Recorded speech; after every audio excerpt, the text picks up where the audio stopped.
On Sunday, July 3rd, 2022, the Sri Vidya Temple in Rochester, New York will be conducting the Sakala Dosha Nivarana Rashi Mandala Puja.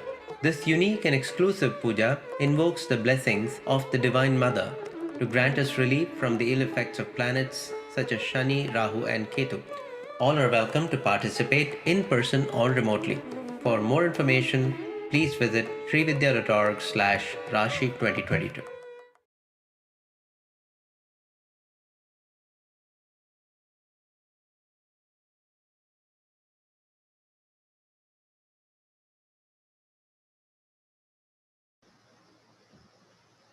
Shrimatre Namaha. Namaskaram everyone, and welcome back to our sacred rites and rituals.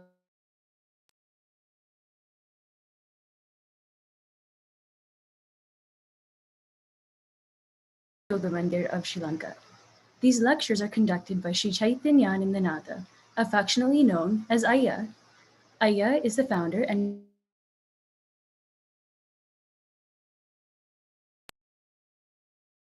dedicated their lives to the noble mission of preserving and spreading the knowledge of Devi worship. and the rich traditions of Saiva Bhakti. On Sunday, July 3rd, we'll be performing a special and rare Dosha Nivarana Rashi Mandala Puja. This puja is designed to address every kind of astrological dosham or difficulty. Due to the time and effort involved in such an elaborate puja, this puja is usually not performed on such a large scale. This is a rare and powerful opportunity to attend, participate, and receive the divine blessings for ourselves and our families.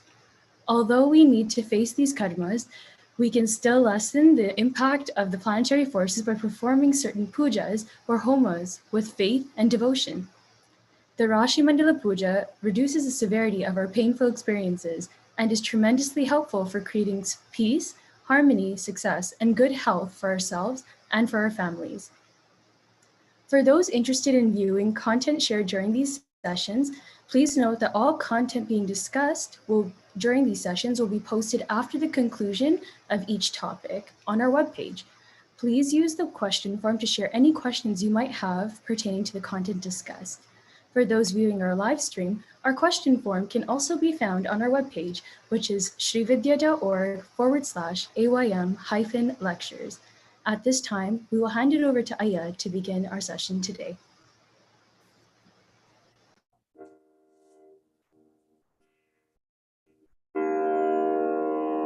Namaskaram. My apologies for the last 2 or 3 weeks when we could not conduct these sessions due to unavoidable circumstances.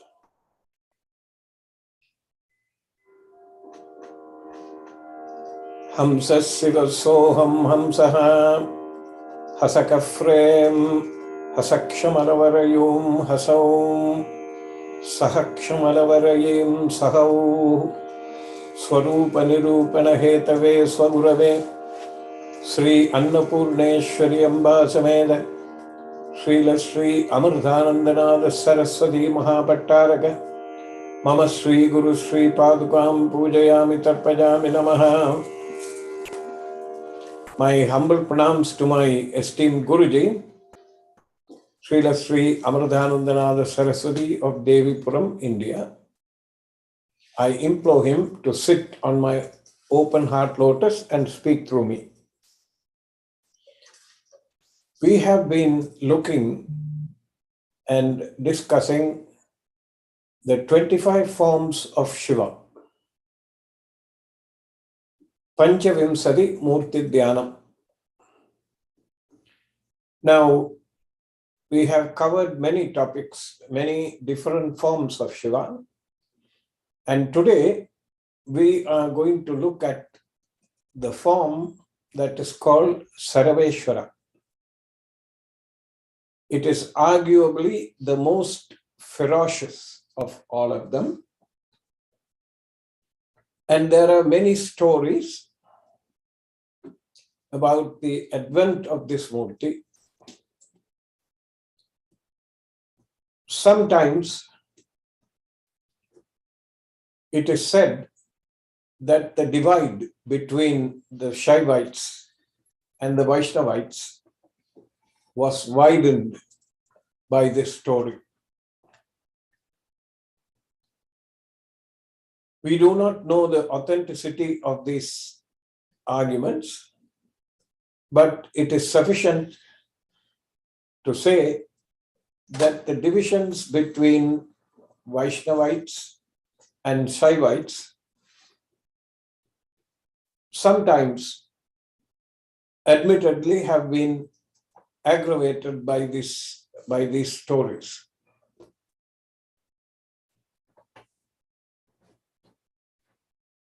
In the Vaishnavite form of worship,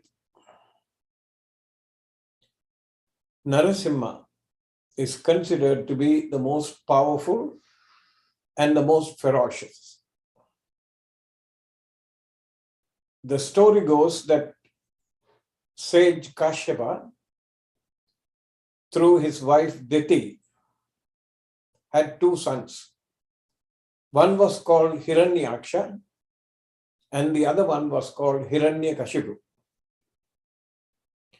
Both of them had performed severe austerities and obtained boons from various divinities.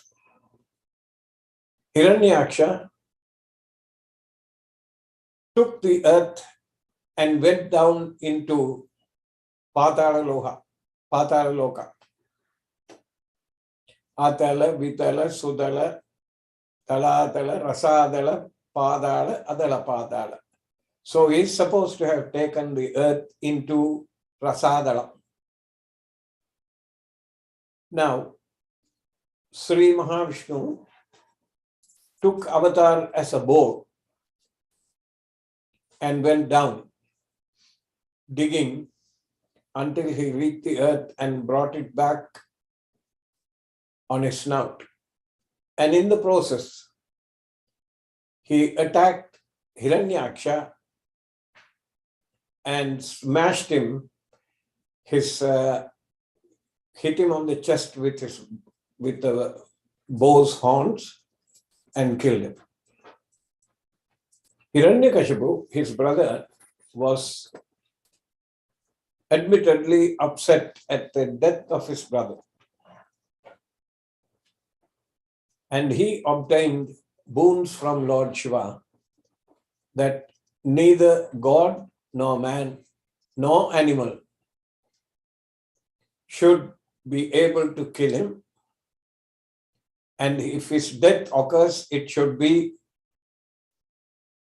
at the hands of none of the above. And it should not be in the evening or in the night or in the day or in the dusk.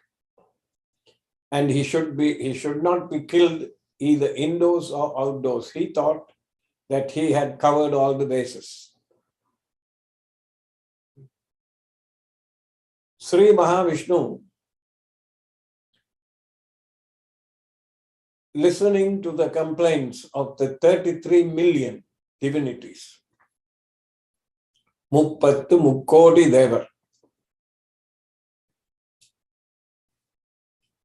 decided that it was time to finish Hiranyakashipu off. In the meantime, after having obtained these boons, Hiranyakashipu started to oppress all and sundry, everyone. He decided that he would be the object of worship in all three lokas, that nobody should worship any other divinity other than himself. And through the grace of Mahavishnu, his wife conceived. And Narada, the divine traveler and troublemaker, visited him once when his wife was fully pregnant and started teaching her the Bhagavatam. And as he was relating the stories of Bhagavatam, Hiranyakashipu's wife fell asleep because she was pregnant. She must have been tired. The baby that was in her womb was listening to the story, and every time Narada talked about the Bhagavatam and the exploits of Mahavishnu, he acceded, saying, aha, mm-hmm. And Narada heard this and immediately knew that there was a great devotee inside the womb of this lady. In due course, Prahalada was born, and despite his father's strict instructions that nobody should mention the name of Narayana, he kept on chanting Om Namo Narayana and infuriating the father to a point where he decided to do away with this little boy. And employing his demonic servants and soldiers, he tried to kill him by poisoning him, by rolling him down a hill, down a mountain, and trying to get an elephant to trample him. None of them worked. And in utter desperation and frustration, he asked the son, why will you not say my name? I'm the most powerful in all three worlds. The son said, nobody is more powerful than Narayana, further infuriating the father. And he asks him, where is this Narayana? Prahalada replies the father and says, he'll be in the pillar and he'll be in a piece of fiber that comes off of a coconut. Thunilum irupar, turumbilum irupar. When he heard this, using his gadayutam, the mace, Hiranyakashipu slams the pillar and out comes Narasimha. Half man, half lion, with long fingernails, and without using any weapons. He keeps him on the doorstep of the house, which becomes neither inside nor outside, at twilight time, and tears open his stomach using his large fingernails. And without a drop of blood, that was also one of the conditions, not a drop of blood should fall on the earth. He drank all the blood and used the entrails of Hiranyakashipu as a garland.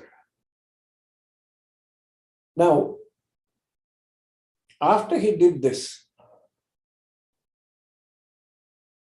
the force and the ferocity with which he approached this killing, the anger would not leave him. The energy was unbearable to the 33 million devas. Nobody could go anywhere near him except Prahalada. When Prahalada went to him, of course, he quietened down. And when Prahalada bent down and bowed at his feet, he would place his foot on Prahalada's head.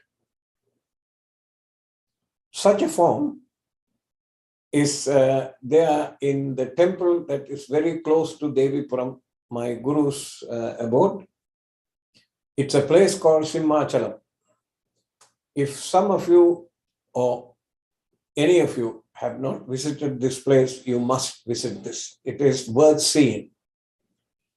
In that temple, the Moola Murti, the sanctum, Narasimha has placed his foot on Prahalada's head. And for 364 days of the year,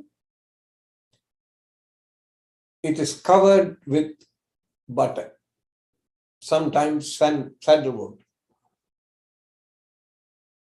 On one day, they will open it up and you can see Prahalada bowing and Mahavishnu's foot, Narasimha's foot on his head.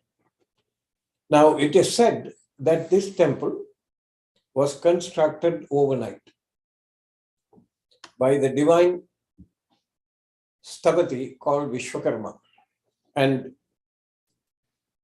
lots of other devas. They came in the middle of the night and sculpted it. If you are an admirer of Dravidian architecture, you should go to this place.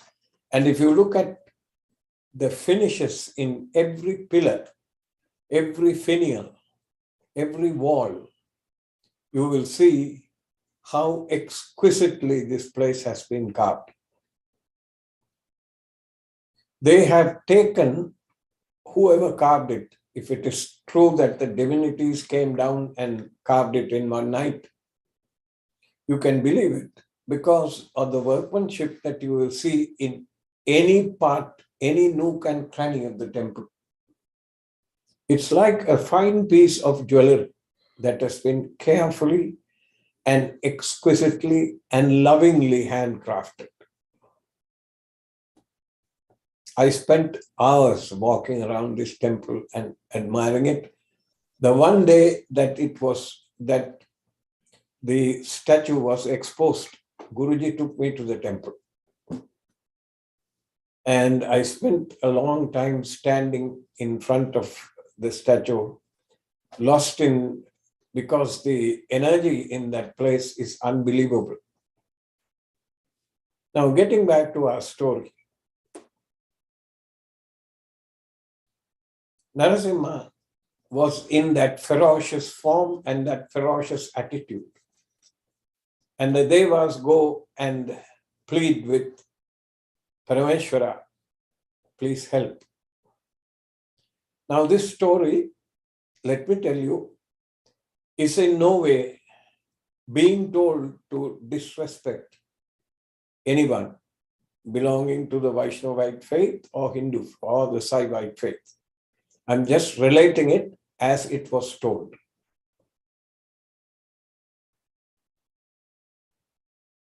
So, Swami, when they tell him that we cannot approach Narasimha, he is too ferocious, he sends two of his sons, so-called sons, Manasa Putras. One is Bhairava and the other one is Veerabhadra. Now, sometimes, depending on the textual source, there are various explanations for the story, and the sequence can sometimes differ. In one version, there is the advent of Kali and Durga also mentioned. Anyway, we will come to that.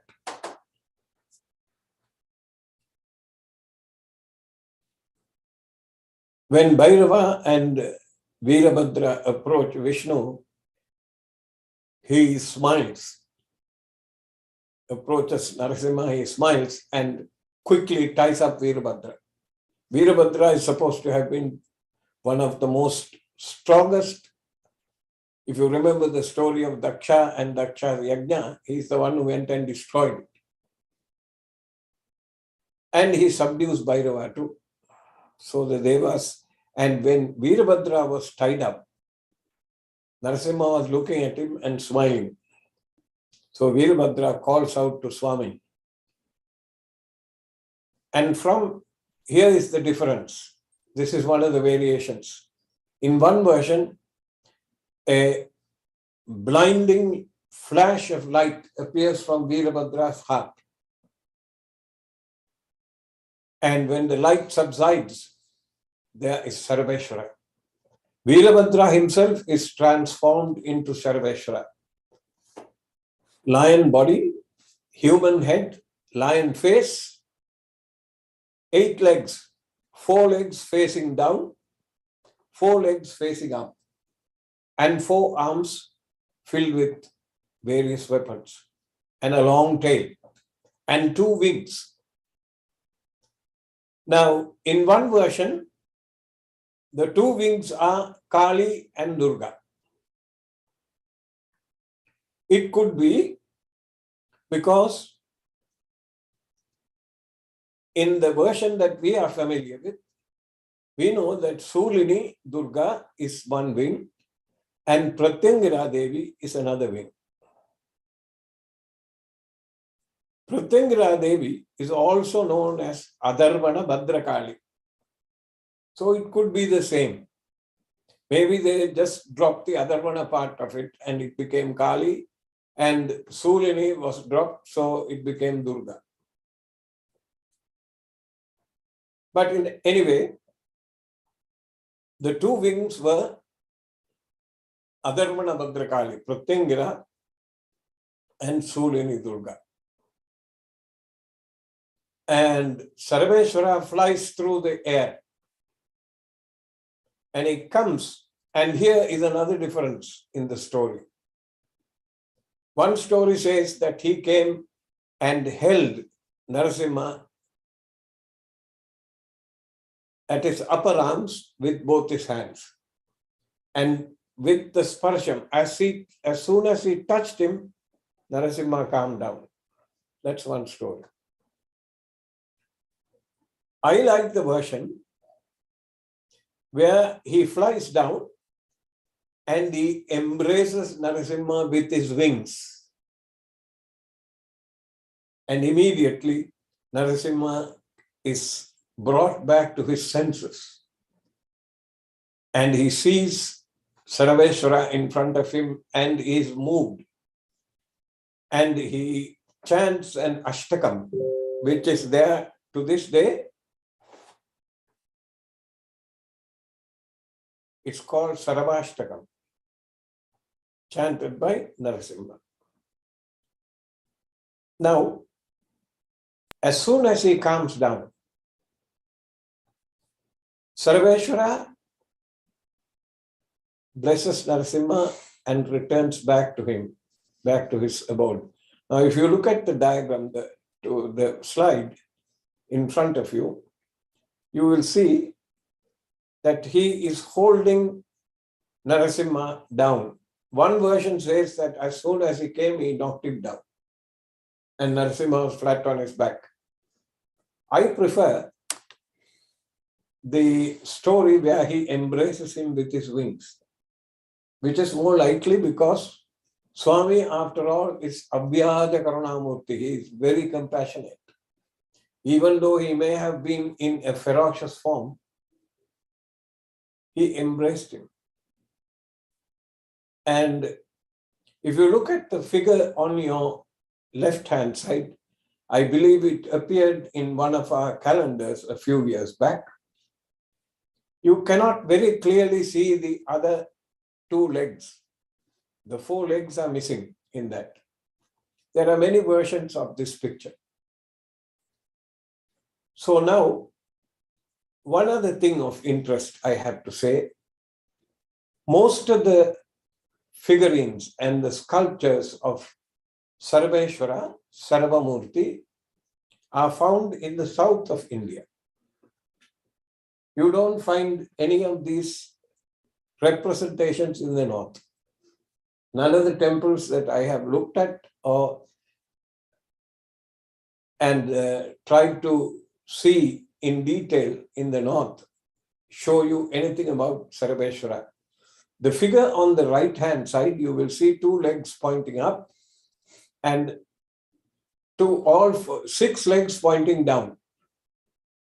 Now the description is that four legs are pointing upwards and two legs are pointing downwards. There is a photograph taken of a Sarvamurti in one of our 226 Pitams in Sydney, Australia. Sarabeshwara Pitam. There, the sculpture has 8 legs. And 4 legs are pointing upwards and 4 legs are pointing downwards. Anyway, even in the south, the argument that the Vaishnavites, some of the Vaishnavites, I should say, place that this story was created to discredit or show the superiority of the Saivites. They claim that the oldest of these forms, of these sculptures, are not found before the Chola period. And most of the sculptures that you see are from the Chola period in the south, and they are in various temples. Can we go to the next slide, please? All the present Sharabeshwara Murtis are after Chola and later times. This is quite a significant factor because there are no references to this before that. Sharabeshwara is a combination of human, bird and lion. Exactly the same way Narasimha was, except Narasimha did not have wings.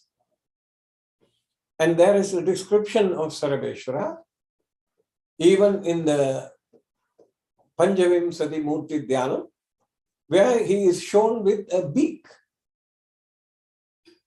Lion face with a beak. So we don't know which of them is authentic. Sharabeshwara was born under the constellation of Arudra, whereas Narasimha's star is Swati. Now, he has 4 legs facing upwards, 4 legs facing downwards, and 4 hands. After the Chola period is when Sharabeshwara came to be known as Akasha Vairava. This is according to Uttarakamika Agama.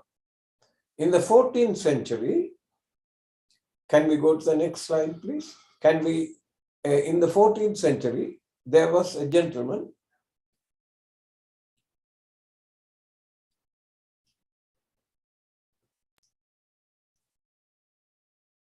Thirumalai Nadar, a gentleman by the name of Thirumalai Nadar, wrote a book called Sarava Puranam, 14th century, remember, not before. In the book named Tattvanidhi, this form is depicted with 32 hands, and one of the legs is seen hugging Durga Devi, called Aripranasani. Can you find the slide that shows Sharabeshwara with many hands? I could not locate one in all my searches because they had mentioned that Sharabeshwara appeared with many hands, thousands of hands. I tried searching it, I couldn't, but the picture that I got was it was faint. It was not very clear. I don't know whether the persons who described, who prepared the slides, whether you have it in your possession. If it is there, you can show it. Other names for Sharabeshwara are Nadukkam Tirtha Peruman. That means the shivering ceases. Aha, interesting. We'll come to that a little bit later. Nadukkam Tirtha Peruman means he is depicted as the one who removed the fear from all 33 crore deities, divinities who went and worshipped him and asked him for help, trying to calm Narasimha down. Because when Narasimha appeared, all the devas were shivering. And the shivering stopped when Narasimha calmed down. That is one version. In the other version, he is a deity that will take care of Parkinson's.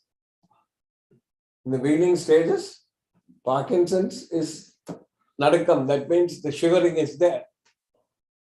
And if that happens, maybe that is a proper way of thinking, of looking at it too.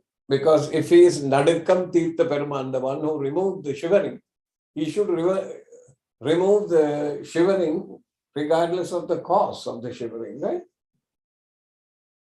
Then Alingana Murti, the one who embraces. Simhagna Murti, lion-faced. Narasimha Samharan, the one who subdued Narasimha. Simhari Sarabar. Simha Hari Sarabar. So all these names are for him. Next slide, please. There is that figure where he is depicted with many arms. But you will notice that it is not a very clear photograph. We could not get anything that is clearer than this. Maybe next time. Next slide, please. Okay. On Arudra Nakshatra, on the day of Arudra, if you worship him with Chandana Kapu, that means to cool him down, you have to pour liquid Chandan over him, sandalwood. And after that, pour coconut oil on him. And he is worshipped, he is to be worshipped with Ganga Jalam, Bilva and Tulasi infused. That means you put tulasi and bilva inside the water, keep it overnight, and then use it for worship. And he is to be offered wild honey, kartithen. Shanta Sharabeshwara Temple in Coimbatore, Tamil Nadu, Coimbatore, Pidampalli. That is the Moolavar there. Again, here you will see Narasimha is being held by his hands, not by the wings. Next, please.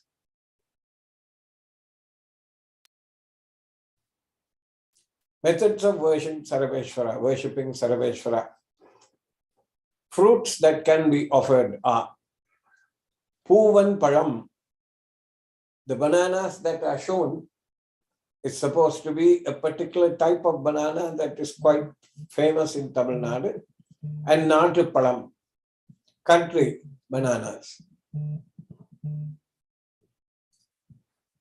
Now, appam. Unfortunately, I think the appam that is depicted here is not the appam. That is, it is a sweet meat, very much like adirasam, that is shown. Then suyam. The Sri Lankans know this as susiyam. It is known as suyam. It's a sweet meat that can be made. And sesame balls, whether it is white or black, does not make any difference, but it has to be sweet. These are the naivedyams that can be offered. And Sharabeshwara, next slide, please. Sharabeshwara is to be worshipped. That can be, the flowers that can be offered to him are, on Sunday, tulasi and bilvam. And the Sunday worship has to happen during Rahu Kalam, which is from 4:30 to 6 o'clock. And it coincides also with Nitya Pradosha. Every day there is Pradosha Kalam. And during the confluence of these two, he is to be worshipped. On Monday, night jasmine or coral jasmine, Pavala Mallihe, the one with a orange stem, orange stalk, the flower, that has to be used. Tuesdays, Cassia fistula, Conrad Poo, which is pictured there. Next page, please. Next slide. Now, this is appam. This is to be made and offered to him. And it is said that the aforementioned naivedyams are preferred by him. Next slide, please. Flowers that can be offered to him are lotus, of course, on Wednesday. Thursdays, chrysanthemum, samanti. It's also called tuluk samanti. Fridays, jasmine. Saturdays, it is just mentioned as fragrant flowers. And the text that I looked at specifically excludes Kanahambaram. Flowers like that should not be used for the worship of him. And the most auspicious way of worshipping him is to worship him with Nagalinga flower, considered to be very auspicious for Sharabeshwara worship. Next page, please. Now, before we go there, now that we have started on the worship of Sharabeshwara, Sharabeshwara will give you relief from diseases that have got established in your system for a long time. That means long-term infections that have bothered you, or any of those kinds of diseases, he will take care of. And you must, just before the puja, you're supposed to be completely clean. You have to wear fresh clothes and you have to sit down and you have to offer them all the naivedyams that were there. And on particular days, the first preference is Sunday in the evening, 4:30 to 6 o'clock is Pradosha Kalam and Rahu Kalam. At that time, you worship him. And any difficulty that has been there, he will take care of. The second day of preference is Tuesday. On that day also, you can worship him. And if you look at the list of flowers, on Tuesdays, there's a particular type, I think it is Pavla Mallige, that has to be offered to him. And the third day is Thursday. These are the times where he should be worshipped. Now, there are famous temples for Sharabeshwara in Tamil Nadu. First one is Tirubhuvanam. It was built in the 13th century by Kulothunga Cholan. It is called Veereshwaram Temple. And the deity is called Kambhaganeshwarar. Kambhageshwarar. Nadukam Tirtha Verman, Kurungalishwarar. All of these are there. The Vimanam for this temple is known as Satchidananda Vimanam. You look at the diagram, you look at the photograph of this. Can we expand the photograph a little bit if we can, please? You will notice that it is built exactly like the one in Tanjavur, the Brihadishwara temple that is built. That Vimanam, that shape of the Vimanam is called Satchidananda Vimanam. And this Satchidananda Vimanam has a peculiarity. If you look at the picture, the photograph, you will see the Gopuram in front. The Gopuram, Rajagopuram, is smaller, is shorter than the Vimanam. This means the Swami, the deity, is seated at right angles like this with his feet extended. He is seated at right angles and the feet are extended. A good example is seen also in this part of the world. If you go to the temple in Toronto, what is the name of the temple? The Ganapati temple, Richmond Hill Temple. The same applies there. The Vimanam is taller than the Gopuram.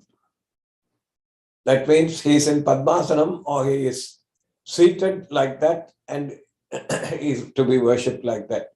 Now this Satchidananda Vimanam, it is told, was an inspiration.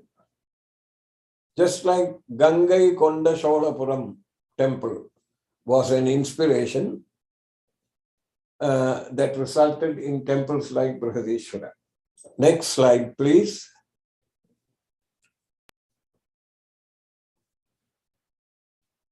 Famous temples.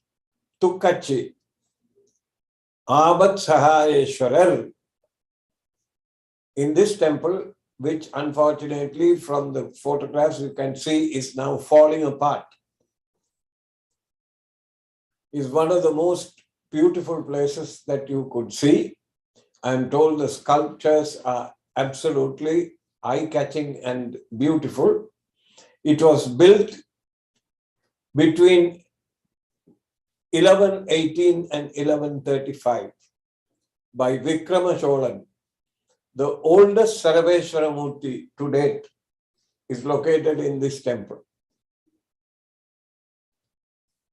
Now you can see the temple is falling apart. People in that locality probably have no idea how auspicious the deity in this temple would be. If they knew it, they would try to renovate it. we do not know whether there are any efforts underway, but as you can see, millions of rupees will be required to bring it back to its old glory. Next one, please.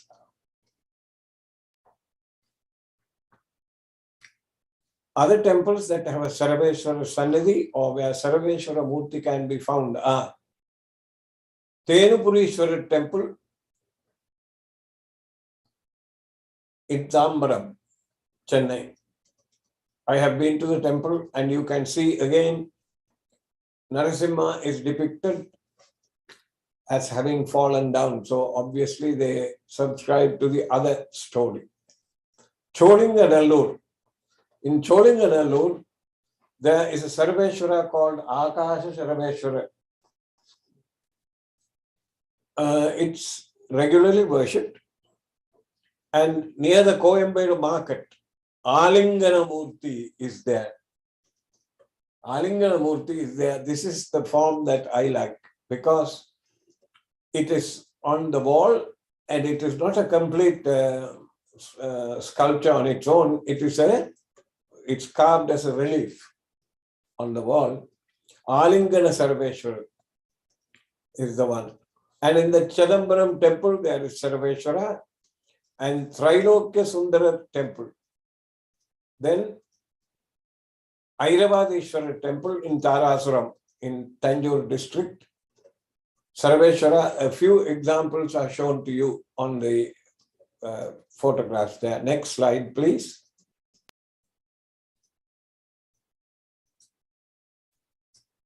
Other temples that have a Sharabeshwara Sannidhi or where Sharabeshwara Murti can be found are in Sri Lanka. In Batticaloa, this Cholan who built the temple in Tarasuram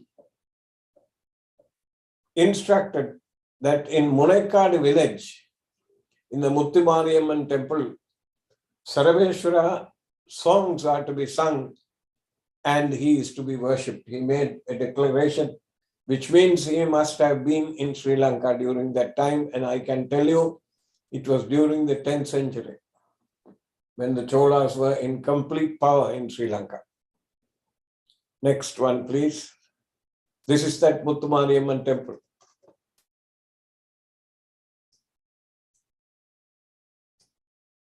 Next slide. There are various forms of this Sharabeshwara. Oh, look at this. They have found some better slides about Sharabeshwara. You can see the one with multitude of hands being shown.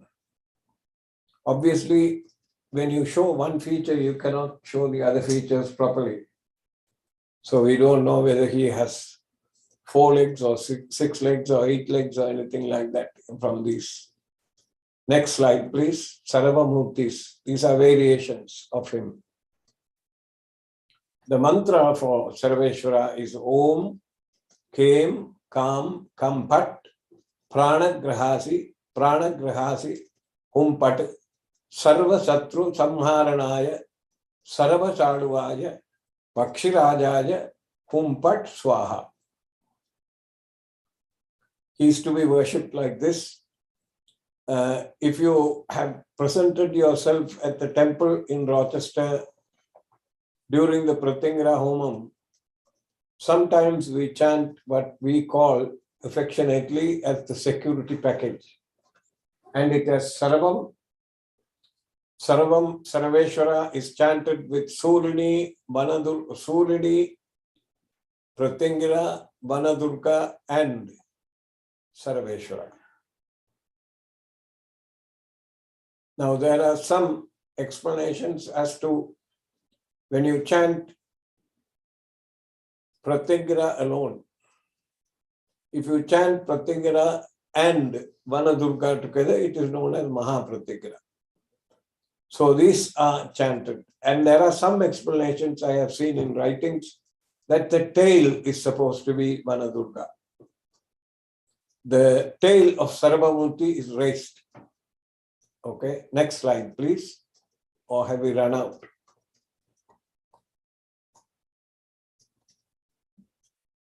Okay, it is now question time. Do we have any questions? We have a few.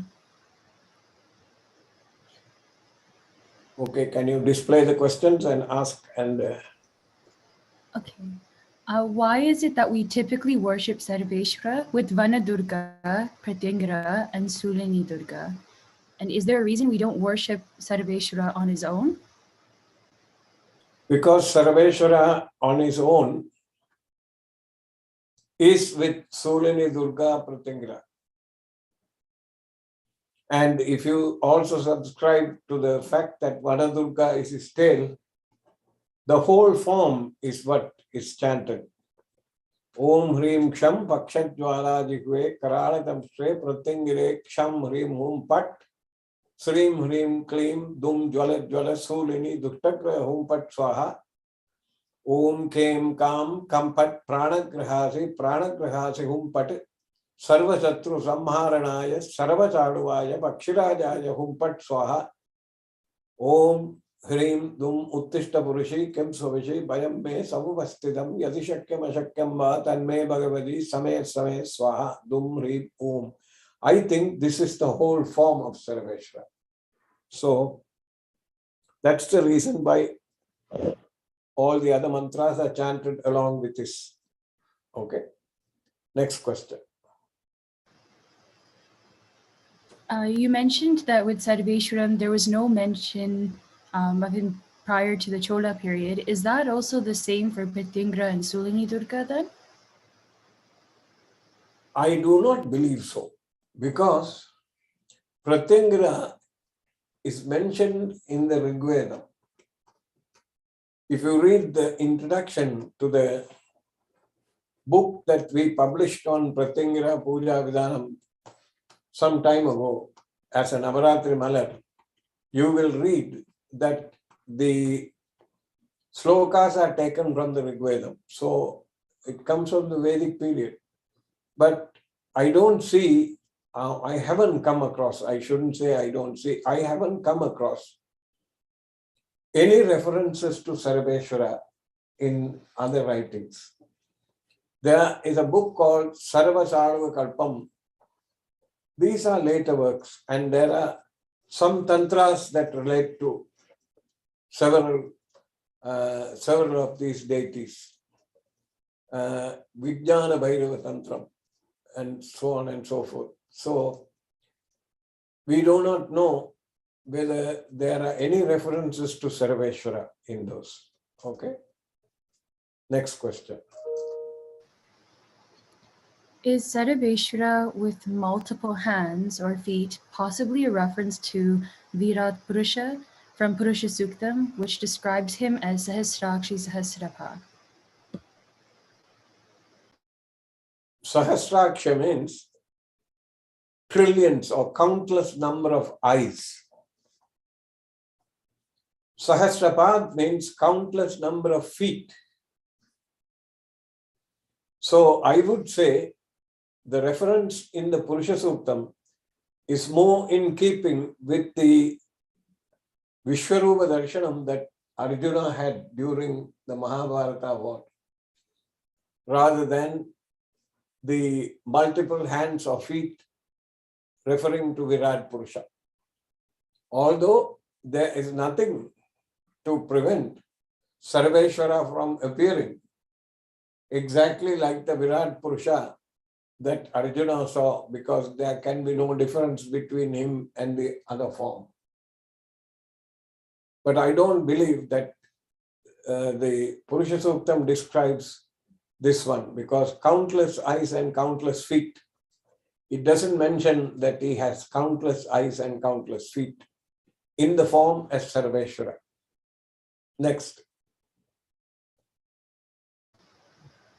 Are there special circumstances when one should worship Sarveshwara, or are there any concerns?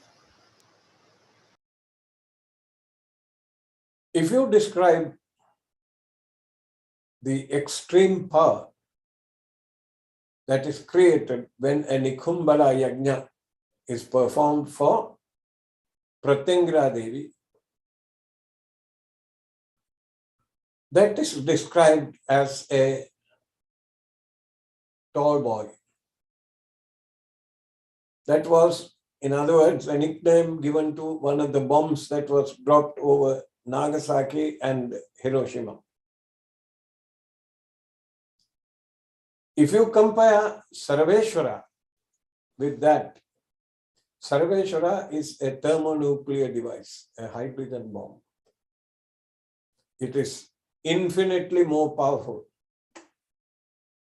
And that explosion that they described when he appeared from Veerabhadra's chest mimics the explosion of a hydrogen device, hydrogen bomb. And are there special circumstances when one should worship Sharabeshwara? If there is imminent danger and you feel that there is going to be imminent danger, you can call upon him. You can worship him. And he will. The Sarvachadava Kalpam says that he will. They write and say that he will take care of the problem. Concerns is that you should not call upon him for every little thing that you experience. That's not what it is meant for. So you have to pick and choose. When you think that you are being threatened, or your lifestyle is being threatened, or your country is being threatened, or people are being threatened, people around you, then you can call upon him. Usually, I tell my students, if you know Sharabeshwara, you can chant it one time a day, once a day. Unless there is a dire circumstances, a dire need for it, do not chant it more than that time. Next question.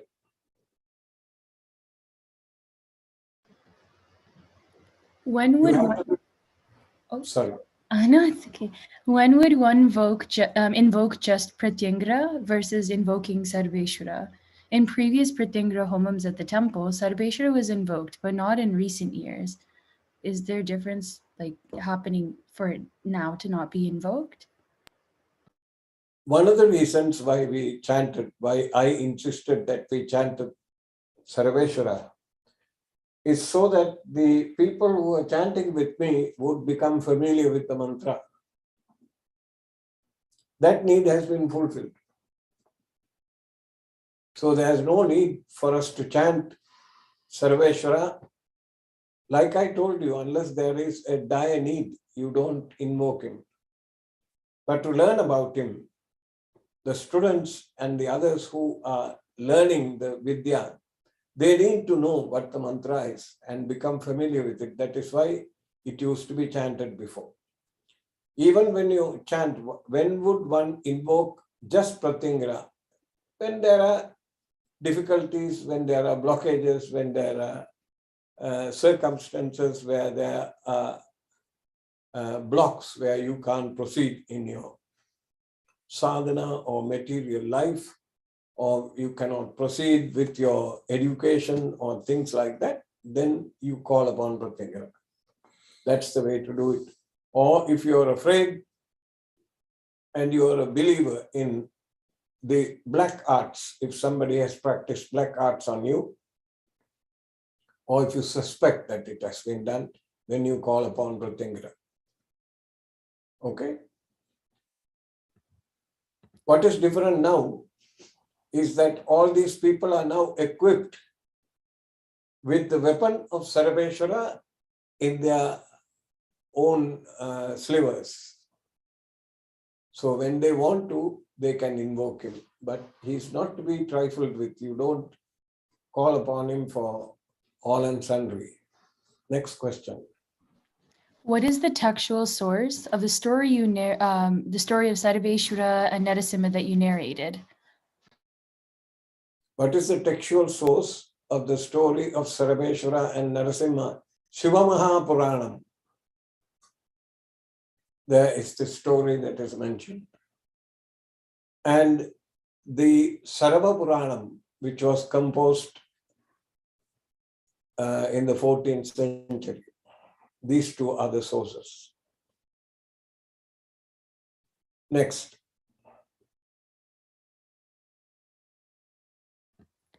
Those are all of the questions for today, Aya. I might also inform you that there is a yantra for Sharabeshwara. And in the book that we produced for Navaratri some time ago, in conjunction with the late Sri Shankaranarayanan of the Rajamatangi Peetam in Chennai, Matrapuri, that book was entitled Sarava Saluva Kalpam.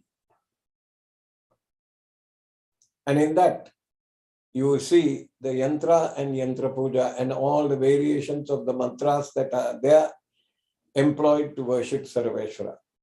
Okay. Thank you very much. We will see you next week again. Thank you, Aya, for teaching us more about the different forms of Shiva, specifically about Sharabeshwara today. We're excited to continue learning more about the other forms of Shiva in the upcoming sessions. A reminder to all, to access content from prior sessions, please visit srividya.org/AYM-lectures. Thank you everyone for joining us for today's session. At this time, we will hand it over to Vyasanko to begin today's yoga session.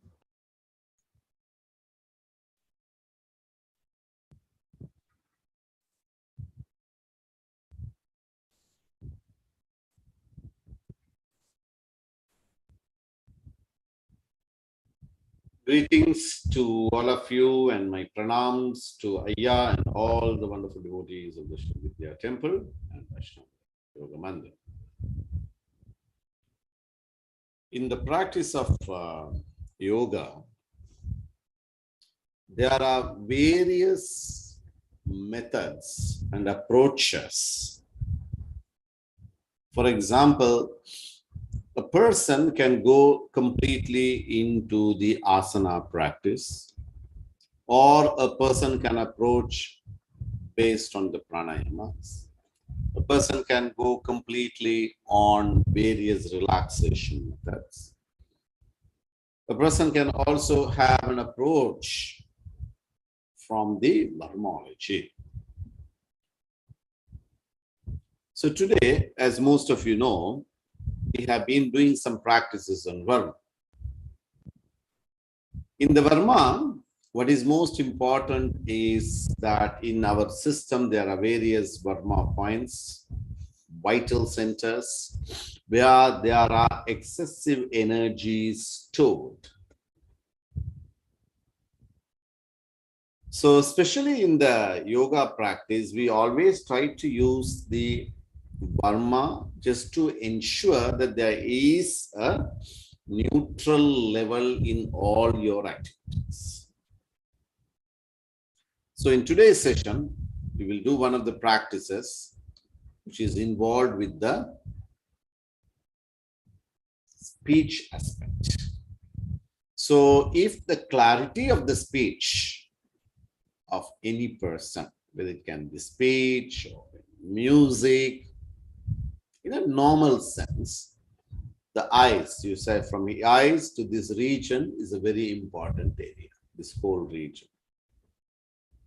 Sometimes some people, due to various reasons, when they have a spasm or a partial stroke, you can see that there is some part of the facial region gets pulled to a side region. So at that point, what happens? To reset them or bring them back to the condition, there are various efforts, massages and external manipulations set up. In yoga, in Varmology, we use this specific technique. So how do we do this? So basically you take your hands, so this is your base knuckles and the knuckles, you just place it here and then very gently you do this rotation 35 times. Lips closed. So when you're doing that, just ensure that you don't have any pain. If you have any pain, then you will be able to have a good understanding. So you will do this practice continuously. And then you will do it anti-clockwise.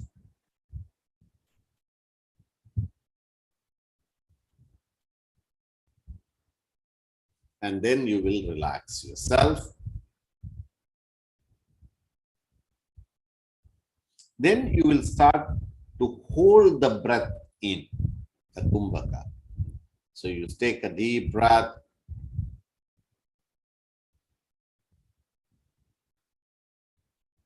Hold it like that for 27 counts. So where you become very practical, that is, you are able to be very comfortable in holding. So as much as possible, you start to hold the breath.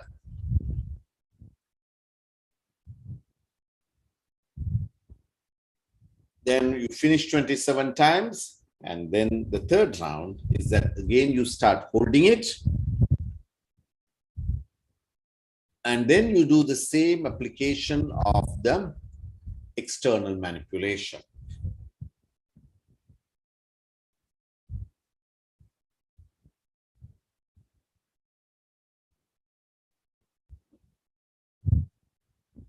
So you do 27 to 35 rounds clockwise, and then again you take a deep breath.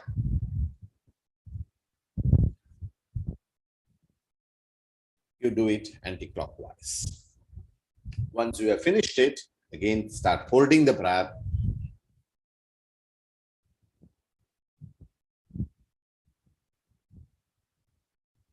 And then you use the thumb, middle finger, hold it, press it, and also give a resistance from within.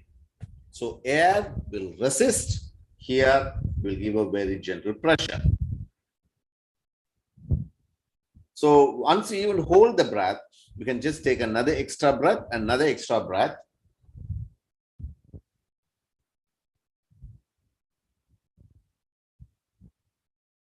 relax. So this one generally is also used as a beauty therapy for the skin, the texture of the facial region. At the same time, it also helps tremendously for the voice maintenance of the various senses in the facial region.